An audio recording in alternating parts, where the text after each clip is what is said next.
Hello student, wifi PCM मंत्रा के इस YouTube channel पर आप सभी का स्वागत है। तो स्टूडेंट, आज हम पढ़ेंगे कक्षा 12 भौतिक विज्ञान पार्ट 12 का परमाणु वाला जो चैप्टर है। आज से हम स्टार्ट करने जा रहे हैं।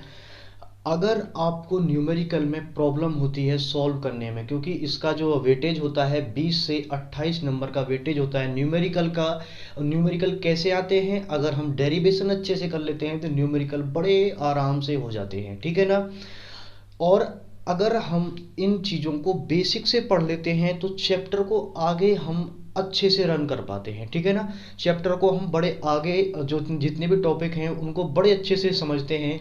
तो इसीलिए मैं इनके लिए इंट्रोडक्शन लेके आया हूँ। इनको मैंने पहले ही नोट डाउन करके लिखा है, क्योंकि वीडियो बहुत लंबा हो जाएगा और अपलोड करने में डेटा भी बहुत ज़्यादा स्पेंड करना पड़ता है, ठीक है ना। और आपका भी इसमें टाइम बहुत ख़राब होगा, आपको भी डेटा स्पेंड करना पड़ता है। तो दोनों का इसमें फ़ायदा है। और आपको हम अभी इंट्रोडक्शन के बारे में पढ़ाएंगे, उसके बाद पढ़ाएंगे कि रदरफोर्ड का अल्फा कण प्रकीर्णन क्या था, परमाणु की खोज कैसे हुई, ठीक है ना। पहले इंट्रोडक्शन यानी कि पहले परमाणु तक पहुंचने के लिए क्या क्या हुआ, ठीक है ना। तो सबसे पहले आप इधर ध्यान दोगे, पदार्थ द्रव्य यानी कि पदार्थ और द्रव्य के ही रूप में ये चीज जानी जाती थी पहले, ठीक है ना। पदार्थ और द्रव्य यानी कि पदार्थ की जो परिभाषा दी हुई थी पहले वो क्या थी कि पदार्थ वह पदार्थ जो स्थान घेरता है, वह वस्तु कह सकते हैं, पदार्थ कह सकते हैं, जो स्थान घेरता है, जिसमें भार होता है, जिसका ज्ञान हम अपनी ज्ञानेंद्रियों द्वारा कर सकते हैं, पदार्थ या वो द्रव्य कहलाता है, ठीक है ना। तो ये पर इसको मैंने लिख के रखा है, आप इसे चाहो तो नोट डाउन कर सकते हो। तो अब बात आती है कि पदार्थ और द्रव्य तो हमने समझ लिया, मैटर होता क्या है, ठीक है ना। अगर हम बात करें यानी कि इससे आगे फिर कैसे चला, तो आगे के बारे में बताता हूं मैं आपको। जॉन डाल्टन ने, ठीक है ना, जॉन डाल्टन ने 1803 ईस्वी में खोज की, किसकी खोज की? एटम की। और उन्होंने बताया एटम की खोज की, जिसे हम परमाणु बोलते हैं। ए एटम यानी कि जो विभाजित होने वाला कण नहीं है, उसके बारे में उन्होंने ऐसे बताया था। प्रत्येक पदार्थ सूक्ष्म कणों का संयोजन है जो अविनाशी अविभाज्य अविभाज्य है, यानी कि वो अविनाशी है, सूक्ष्म कणों का संयोजन है, अविनाशी है और अविभाज्य से तोड़ा नहीं जा सकता है, ठीक है ना। ये परिभाषा पहले चल रही थी, बहुत समय तक यही परिभाषा चलती रही। किसी तत्व के सभी परमाणु आकार, आकृति व गुणों में क्या होते हैं? सभी समान होते हैं जितने परमाणु हैं। तो ये बताया था जॉन डाल्टन ने 1803 ईस्वी में। लेकिन उसके बाद अगर हम बात करें, उसके बाद परमाणविक कणों की खोज हुई। उसके बाद किसकी खोज हुई? परमाणविक कणों की खोज हुई। तो 1897 में, ठीक है ना, 1897 में एक परमाणविक कण सबसे पहले खोज लिया गया, इलेक्ट्रॉन। तो उसको खोजा था जे थॉमसन ने। इसे इन्हें थॉमसन भी बोलते हैं, थॉमसन भी बोलते हैं। लेकिन अगर मैं बात करूं, बहुत ही इंटरेस्टिंग सा क्वेश्चन आता है कि इसको इलेक्ट्रॉन को नाम किसने दिया था, ठीक है ना। तो इसको नाम किसने दिया था? वो नाम जो दिया था थॉमसन ने, इनको सजेस्ट किया था, सॉरी, जो थॉमसन को सजेस्ट किया था जॉन स्टोन स्टोनी ने। ये है क्या? जॉर्ज स्टोनी ने। इन्होंने 1894 में नाम इसको सजेस्ट किया कि आप इसका नाम इलेक्ट्रॉन रखिए, ठीक है ना। लेकिन बात करें खोज किसने की थी, तो इलेक्ट्रॉन की खोज की थी थॉमसन ने। किसने की थी? इलेक्ट्रॉन की खोज थॉमसन ने। अगर उसके बाद में बताऊंगा इनको याद कैसे हम ट्रिक से कर सकते हैं। अब अगर हम बात करते हैं आगे, यानी कि 1886 में प्रोटॉन की खोज कर ली गई थी गोल्डस्टीन के द्वारा, ठीक है ना। प्रोटॉन की भी खोज कर ली गई थी, किसके द्वारा? गोल्डस्टीन के द्वारा। प्रोटॉन जो है ग्रीक भाषा का शब्द है, इसका मतलब होता है प्रथम। अगर हमें लिखना चाहें तो ग्रीक भाषा में इसे बोलते हैं प्रथम, ठीक है ना। इसकी खोज की थी गोल्डस्टीन ने, लेकिन नाम इसको किन्होंने दिया था? नाम दिया था अर्नेस्ट रदरफोर्ड ने। जो आपने देखा होगा, जो वैक्यूम ट्यूब में उसका जो परीक्षण करते हैं, ठीक है ना, कैथोड किरणों का। तो उन्होंने इनको खोज करके अर्नेस्ट रदरफोर्ड ने 1920 में इसको नाम दिया था। और रदरफोर्ड जो साइंटिस्ट थे, उन्हें फादर ऑफ न्यूक्लियर फिजिक्स के नाम से भी जाना जाता है। फादर ऑफ न्यूक्लियर मतलब इनको नाभिक का खोजकर्ता भी बोलते हैं। अगर हम बात करें न्यूट्रॉन की, लेकिन बहुत दिन बाद, देखो 1831 में, कितना गैप है, 1801, लगभग 35 साल बाद न्यूट्रॉन की खोज की थी। न्यूट्रॉन की किसने खोज की थी? जेम्स चैडविक ने। और इन्होंने ही इसको नाम दिया था, और उन्होंने ही जेम्स चैडविक ने 1831 में न्यूट्रॉन की खोज की थी। ठीक है। अगर हम इनको याद कैसे करें तो आप एक ट्रिक ले लीजिए इसके लिए। अगर हम बात करें इलेक्ट्रॉन, इलेक्ट्रॉन को मतलब T for Thomson, THOMSAN, Thomson, ठीक है ना। तो ये नाम बनेगा THOMAN, थॉमसन, ठीक है ना। तो थॉमसन नाम बनेगा, यानी कि इन्होंने खोज की थी किसकी, इलेक्ट्रॉन की। तो इन्होंने किसकी खोज की थी, इलेक्ट्रॉन की खोज की थी थॉमसन। अगर हम बात करें इलेक्ट्रॉन की खोज की थी टी फोर थॉमसन, ठीक है, इन्होंने खोज की थी इनकी थॉमसन ने। हम बात करें फिर आगे प्रोटॉन के लिए हम क्या इसमें लॉजिक लगाएंगे, तो प्रोटॉन की जो खोज की थी वो की थी गोल्डस्टीन ने। तो G4 गोल्ड, यानी कि इन्होंने किसने की थी इसकी खोज, गोल्डस्टीन ने। किसने इसकी खोज की थी, गोल्डस्टीन ने, ठीक है। ETPG। उसके बाद अगर हम बात करें न्यूट्रॉन की, तो न्यूट्रॉन की खोज की थी चैडविक ने। किसने खोज की थी इसकी, चैडविक ने, ठीक है।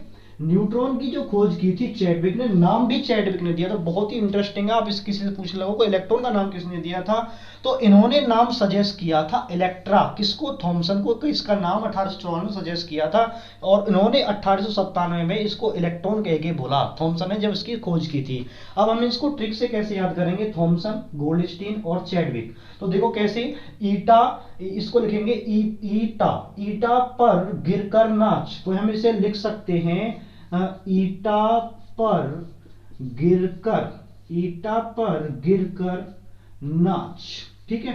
ईटा पर गिरकर नाच, यानी कि एन से ना बन गया, सी से च बन गया, और पर पी से पर बन गया, ठीक है। पी से क्या बन गया हमारा, पर, और जी से बन गया गिरकर, और ईटा लिखा हुआ है यहाँ पर ई और टी, ईटा, इनको मिलाकर ईटा पर गिरकर नाच। तो इसकी खोज की थी टी फॉर थॉमसन और जी फॉर गिरकर यानी गोल्डस्टीन और सी फॉर चैडविक ने, ठीक है। तो ये हुई बात इनकी खोज की। 1920 में रदरफोर्ड ने इसको नाम दिया था प्रोटॉन। अगर हम बात करें इलेक्ट्रॉन का, इन्होंने मॉडल दिया था थॉमसन ने, लेकिन इन्होंने एक परमाणु का मॉडल भी दिया था जिसे बोला गया थॉमसन का परमाणु मॉडल। किस इसे क्या बोला गया, थॉमसन का परमाणु मॉडल, इसको बोला गया था थॉमसन का परमाणु मॉडल। थॉमसन ने बताया कि परमाणु की जो त्रिज्या होती है वो 10 की घात -10 मीटर की त्रिज्या होती है, और एक क्या होता है, धनावेशित गोला होता है। कैसा होता है वो, धनावेशित गोला होता है। इसमें इलेक्ट्रॉन इस प्रकार धसे रहते हैं जैसे तरबूज में क्या होते हैं, आपने बीज देखा होगा, तरबूज में जैसे बीज धसे रहते हैं उस तरीके से। लेकिन फिर एक बात आती है कि तरबूज की तरह, क्योंकि आवेश की खोज तो बहुत पहले कर ली गई थी, अगर इलेक्ट्रॉन तरबूज में बीजों की तरह धसे रहते हैं, इसका मतलब है उसमें जरूरी धन आवेश होगा जो उसको बैलेंस कर रहा होगा, ठीक है ना।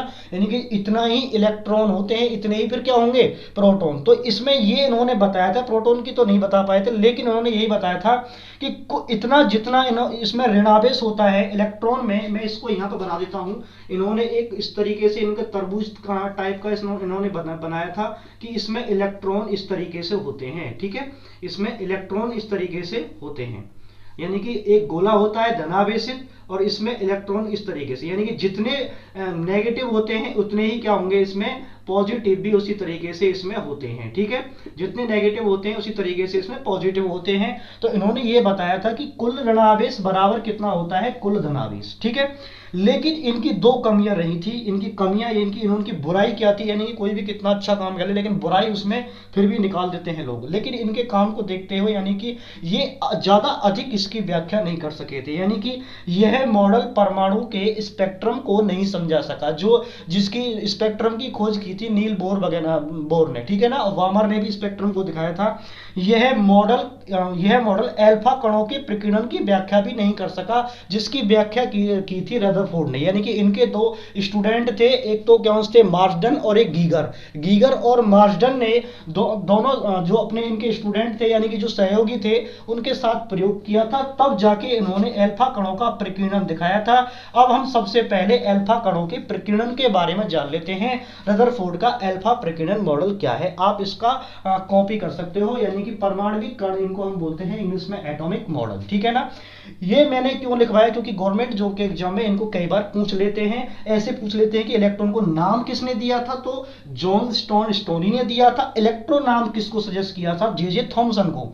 ठीक है, जे जे थॉमसन ने 97 में इसका नाम रखा इलेक्ट्रॉन। फिर उसके बाद बात करें प्रोटॉन की, फिर खोज हुई तो इसकी खोज की थी गोल्डस्टीन ने, लेकिन नाम किसने दिया था, अर्नेस्ट रदरफोर्ड। ये पूरा नाम है, अर्नेस्ट रदरफोर्ड ने 1920 में नाम दिया था। न्यूक्लियर फिजिक्स के इन्होंने इनको पिता बोलते हैं। न्यूटन खोज की थी जेम्स चैडविक ने। नाम और खोज दोनों को जेम्स चैडविक ने दिया था। इनको याद कैसे रखते हैं, ईटा पर गिरकर नाच, यानी कि T4 क्या है, थॉमसन, G4 गोल्डस्टीन है, C4 चैडविक, और इलेक्ट्रॉन, प्रोटॉन और न्यूट्रॉन, तो इनको हम ईटा पर गिरकर नाच, इस तरीके से हम इनको याद कर सकते हैं। आप इसका स्क्रीनशॉट ले सकते हैं। हम पढ़ेंगे अब एल्फा कणों के प्रकीर्णन की व्याख्या जो की थी रदरफोर्ड ने, उसके बारे में हम जानेंगे। ठीक है, आप इसका स्क्रीनशॉट ले सकते हैं।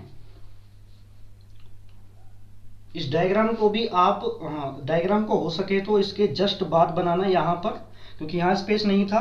इस डायग्राम को आप यहाँ बनाना, उसके बाद इसकी कमियां लिखना, क्योंकि हमने मॉडल स्टार्ट कर दिए हैं। मॉडल उनके बारे में चले थे, तब जाके प्रोटॉन इलेक्ट्रॉन की खोज के बारे में पूरा डिटेल सामने आया था। ठीक है ना, तो हम आप यहाँ से इसको कॉपी कर लो, ये 12वीं क्लास के लिए इंपॉर्टेंट है, परमाणु मॉडल। ठीक है, तो आप यहाँ से इसको कॉपी कर सकते हो। ये इसके थ्योरी है और ये इसकी क्या है, दो कमियां है, बस आपको इतना ही लिखना है।